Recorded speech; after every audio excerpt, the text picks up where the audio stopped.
Então, o senhor vinha tratando de alguns pontos que são muito relevantes.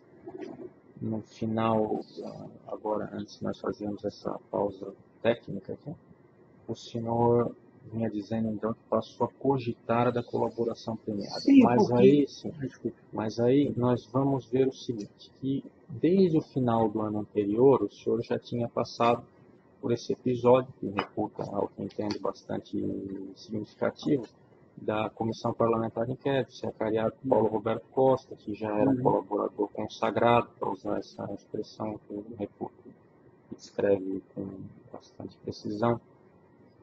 E, enfim, e o senhor já vinha então depois preso,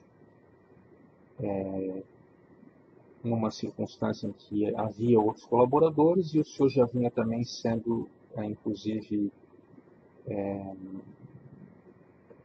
ouvido em audiências judiciais, portanto, certamente já tinha sido ouvido também por autoridade policial, já tinha contato com integrantes do Ministério Público, a essa altura, né? No mínimo em audiência, né? Eles representando a acusação. E, finalmente, o senhor mesmo figurava como denunciado. Sim. E eu quero saber o seguinte, onde é que justamente entra essa questão da colaboração? Quem é que trouxe essa ideia para o senhor? Essa ideia foi trazida, quer dizer, o que não falta na prisão é tempo para reflexão, né?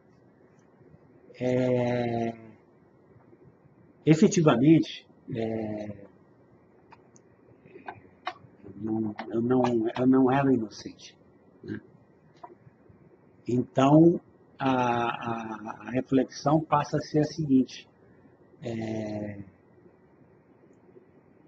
para que eu vou continuar?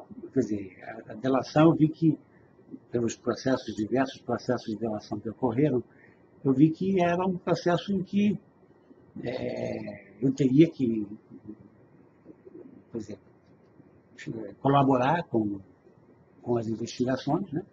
Nos casos em que eu era acusado, né? Porque daí eu sou acusado de as minhas participações, mas se bem que, seja quais forem, eu era culpado.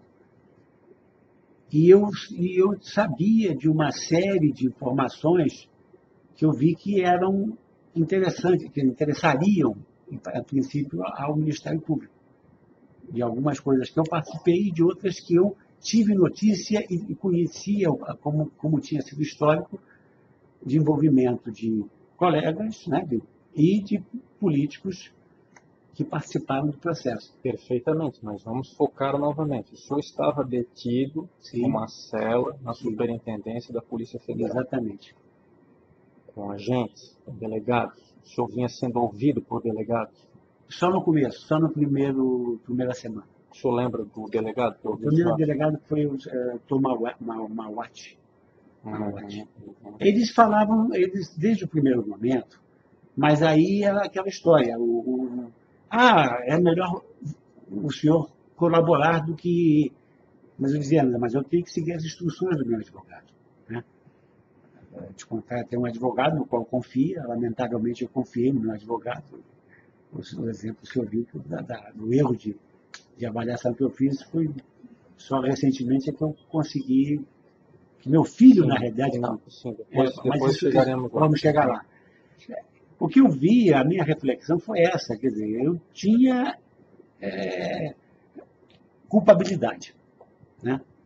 Eu ia, de uma forma ou de outra, mesmo que eu fosse libertado através de um HC, eu ia ter que enfrentar esses julgamentos e não sei quanto tempo, mas eu teria que responder pelos crimes cometidos. E o senhor efetivamente teve contato, por exemplo, com o juiz aqui da 13ª Vara, com os procuradores, pelo menos em audiências? Eu tive contato com os procuradores. Aí, qual foi a minha decisão? Eu chamei a Licínio Beno, né, os advogados aqui, que sempre se manifestaram favoráveis, e disse o seguinte: olha, eu vou e comuniquei ao Edson, Edson, eu vou, conversei com os outros presos, Por exemplo, o Fernando Baiano, por exemplo, que fez, inclusive, a delação dele é muito baseada nas minhas informações, porque o Fernando Baiano ele faz uma série de delações que foi eu que fui, que na realidade o diretor era eu, o Fernando era o operador. Quem tomava as decisões era eu, quem decidiu pagar propina aos políticos foi eu, não foi o Fernando Baiano. O Fernando Baiano foi um operador, né? Então, apesar de... Isso eu falei para o Ministério Público no primeiro contato. Apesar de ser uma figura que o senhor há de convir que não é... Isso me foi dito, não, você tem que mudar a imagem do delator, não é uma imagem simpática, né? Eu tive que... Mas eu vi que era uma questão pessoal, quer dizer, eu ia ficar preso vários anos, independente porque não... Enquanto que as pessoas que eu tinha... Desculpe, eu tinha dado instrução, informações que eu tinha sobre atividades irregulares dentro da Petrobras, iam ficar soltas, sem... É um misto de arrependimento, quer dizer, o crime eu já tinha cometido, né? Eu não tinha como voltar atrás, né? Mas eu tinha como reduzir quer dizer, dentro de um esquema de colaboração. E isso eu só consegui enxergar claramente depois da conversa, que aí eu tive uma conversa decisiva com o meu advogado, falei, ô Edson, acabou. Eu não vou mais seguir teu conselho, eu vou fazer com... E ele até... Aí ele... vou fazer com o Beno e com a Alessi, que estão aqui, conhecem, já fizeram. isso foi aproximadamente quando? Isso foi em maio, mais ou menos, quando houve o rompimento, assim, do... E aí, sim, aí ele reagiu como? Ele sempre, é o que eu digo, doutor Márcio, ele, por princípio, não só ele, né, vários advogados, dos quais que eu conversei, que representavam, os advogados das empreiteiras, que eu conheci também, né, que eram também os advogados da Camargo, do Ricardo, esse pessoal todo eu conheci ao longo dos 20, 30 anos, 40 anos de carreira da trabalho. Os advogados dele também eram, a princípio, você vê que houve, não foi uma coisa imediata, né? Então, eu me convenci, eu falei, eu fiz bobagem, eu cometi um crime, né? Um não, mais de um crime, né? Já tenho duas condenações e tem mais. Eu contribuí com propina para políticos, eu recebi propina. Então, o que eu vou fazer? Acabou. É erro cometido, não é... Vamos tentar corrigir o erro, é impossível. Agora, senhor Nestor, isso aqui é muito relevante. O senhor vinha contratar o advogado e, enfim, aquilo culminou nesse, como o senhor relata, um rompimento. Isso. Rompimento nesse sentido, rompimento na decisão de dizer que vai fazer a colaboração. Iria perseguir o caminho da colaboração. Isso. Anunciou, inclusive, que buscaria o assessoramento, então, não mais periférico, mas principal da doutora Alessi e doutor Ben. Que ele, então, colocou, se o senhor puder me falar bem objetivamente, ele colocou o quê? Ele não continuaria mais? Não, ele colocou o seguinte, bom, se a decisão, você já tomou essa decisão, eu me lembro dessa conversa, acho que a Alessi participou, eu faço questão de participar, então. Ou seja, ele não quis abrir mão da condução do meu processo. Eu vou indicar um meu assistente que é especializado em delação, em colaboração, porque ele não quis sair do processo. Correto. Mas admitindo, então, que eu iniciasse. Foi quando foi feito o primeiro contato com os procuradores aqui do Paraná. Eu não me lembro, não precisar exatamente quando foi, Ele mandou o assistente, chamado Felipe, Felipe. PhD, não sei o que e tal, mas totalmente, desculpe, eu não sou de falar mal de profissionais, mas totalmente, vamos usar uma palavra mais leve, ineficaz ou ineficiente. Uhum. Né?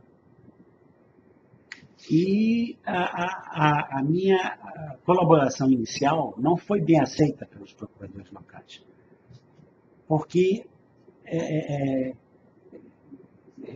bom, primeiro que eu nunca fiz colaboração, nunca tinha feito, eu sabia o que eu tinha feito, né?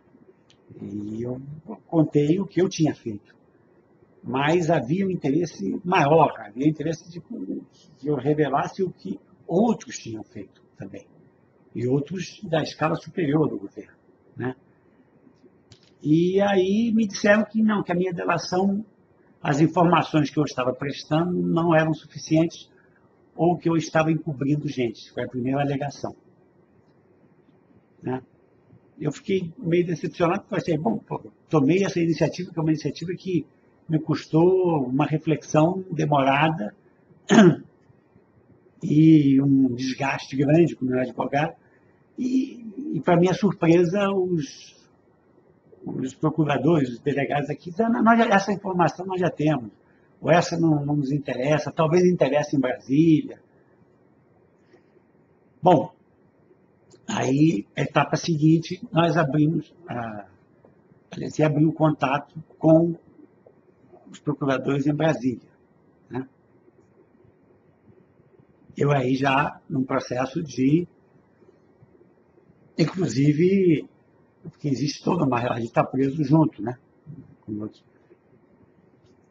O Fernando aí também tomou a decisão de, bom, já que você vai fazer a delação, eu também vou fazer a delação. O Fernando, o advogado dele, também era contrário. Né? Inclusive, ele correu, porque como a colaboração do Fernando é menor que a minha, o Fernando é operador, né? Então, a gravação dele, ele usou as informações que eu tinha, mais algumas informações exclusivas dele, lá junto com o Paulo, com outras operações que ele tinha. E foi feita, e ele foi muito melhor orientado, mudou de advogado também, teve que mudar de advogado. No caso dele, ele mudou de advogado. Né? Entrou o doutor Sérgio Vieira, que inclusive está defendendo o Renato Duque, e correu para fazer a apuração. Nós entramos em contato com a Procuradoria em Brasília, né? O doutor Marcelo Miller, que se deu ao trabalho, veio aqui, auxiliado por alguns procuradores, e fez como uma, eu chamo de doutrinação, mas ele me explicou, ou seja, que eu fugisse, que eu abrisse mão da ideia, da imagem, desculpa, negativa, do delator, né? Aquela imagem do delator morre, né?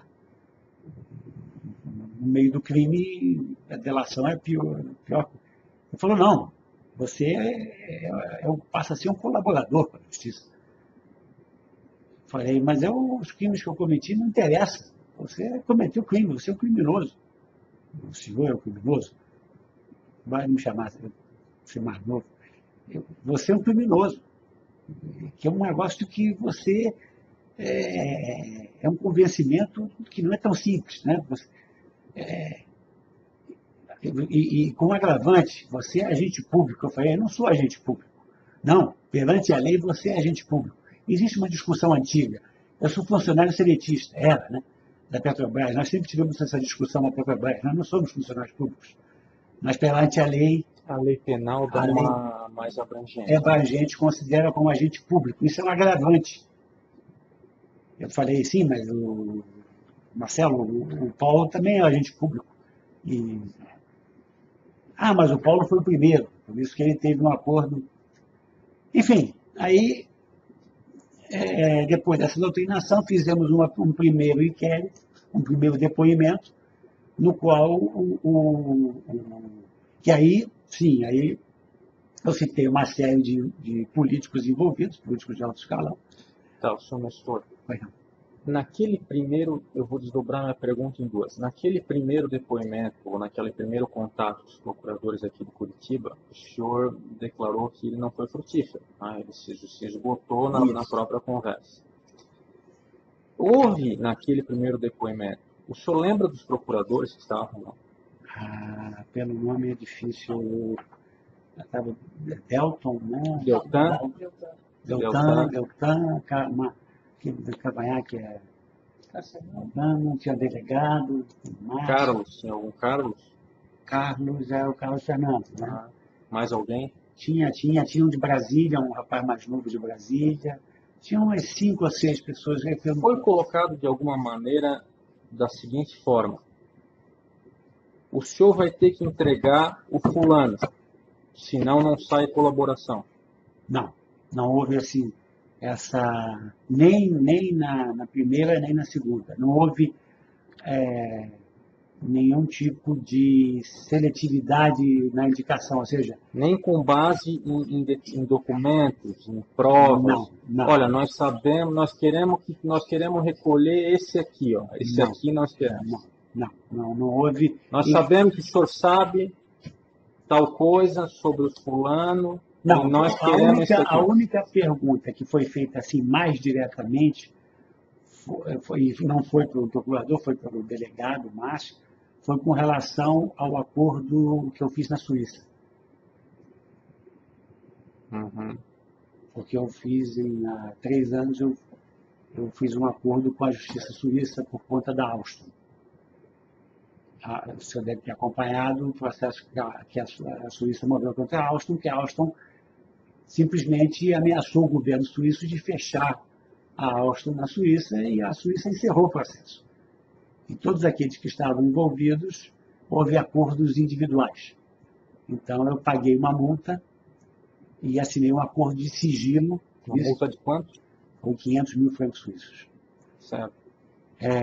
Mas é curioso, eles pediram a multa e uma doação de caridade, por uma instituição que eu escolhesse.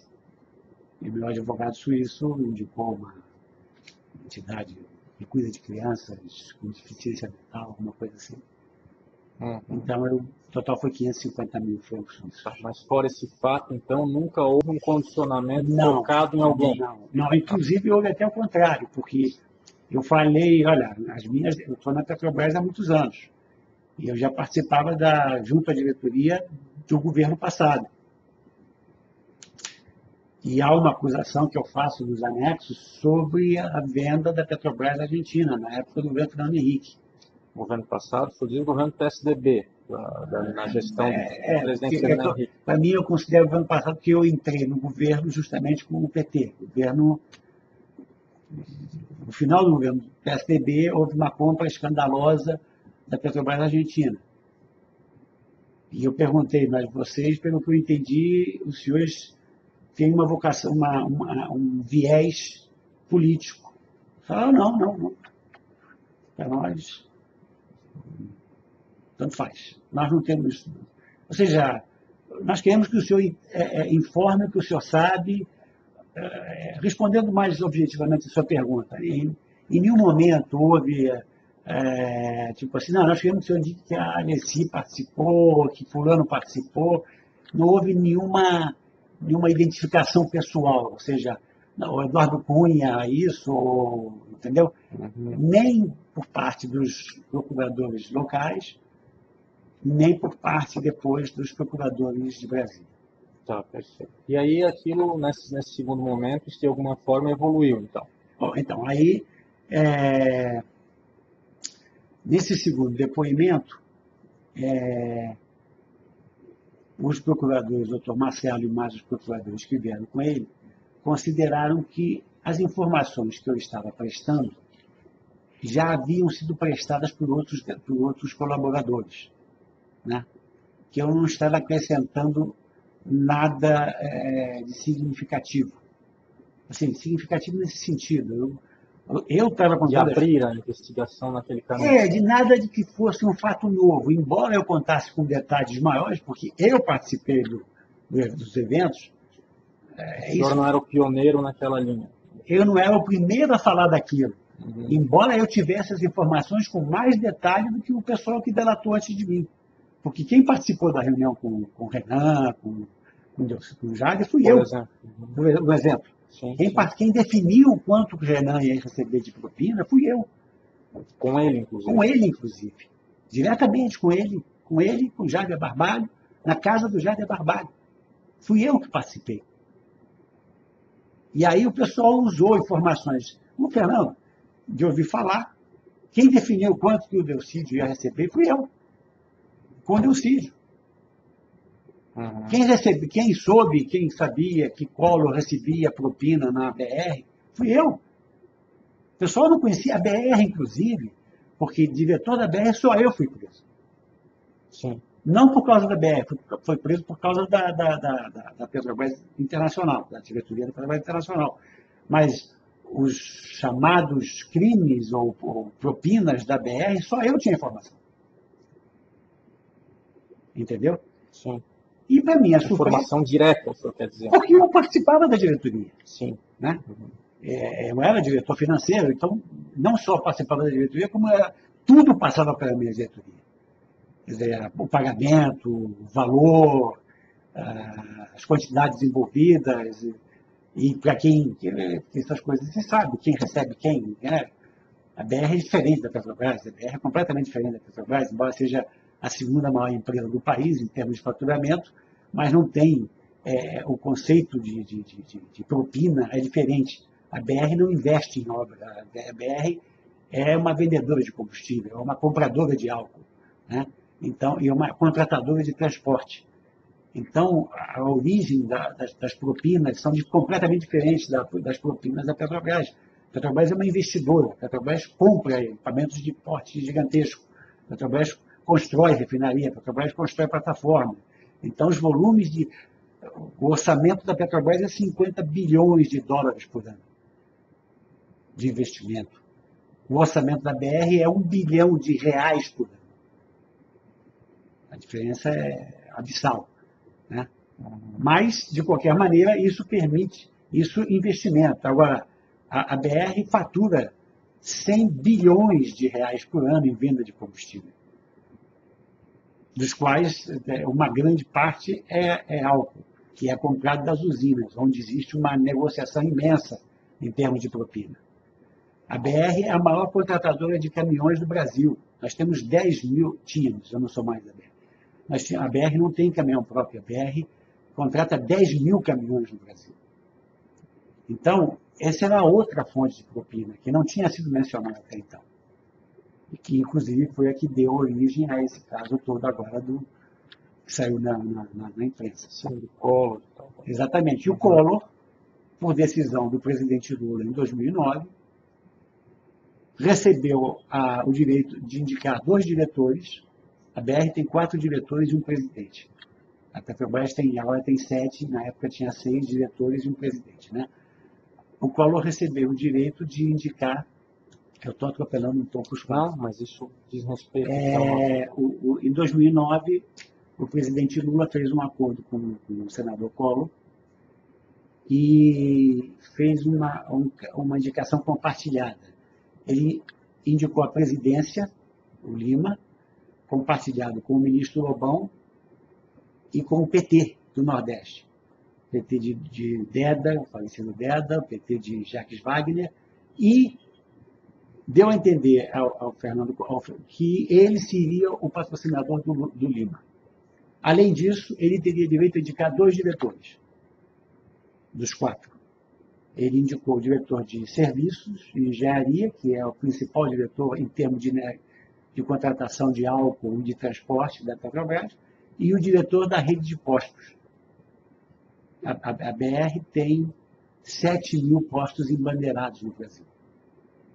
Né? Então, a BR tem 4 diretores. O diretor da rede de postos, o diretor de grandes consumidores, o diretor financeiro e o diretor de serviços e engenharia. E os outros 2 manteram, ou seja, eu continuei sendo indicado pelo PMDB e pelo PT, e o Andurti, que é o diretor, todos já não são mais, né? Diretor de grandes consumidores, que é quem vende gasolina, querosene de aviação, vende para as grandes fábricas, vende óleo combustível para as grandes transportadoras. Existem dois diretores comerciais.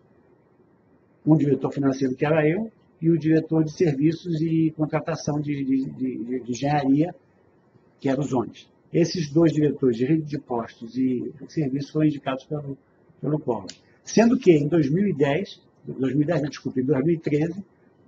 o Collor se aborreceu com os Zones e foi falar com a presidente, e a presidente colocou à disposição dele toda a diretoria da BR, inclusive o presidente, ao qual o Fernando Collor me chamou. Eu tive a oportunidade de conhecer a casa da Dilma, me chamou pessoalmente para dizer o seguinte, que ele tinha recebido a indicação, ou seja, a autorização para trocar toda a diretoria da BR, já que ele vinha se queixando que o diretor que ele tinha indicado não estava atendendo aos compromissos assumidos, mas que, como ele me conhecia, sabia do meu trabalho e não queria se meter com o PT, nem com o Lima, ele ia substituir dois diretores, mas que eu devia o cargo a ele. Então, todo esse tipo de informação... E o BTG, então? Bom, aí nós vamos entrar em casos particulares. O BTG foi já é uma particularidade, é um dos casos que constam dos anexos, né? Em 2010, desculpa fazer um preâmbulo, as companhias distribuidoras não podem ter postos próprios.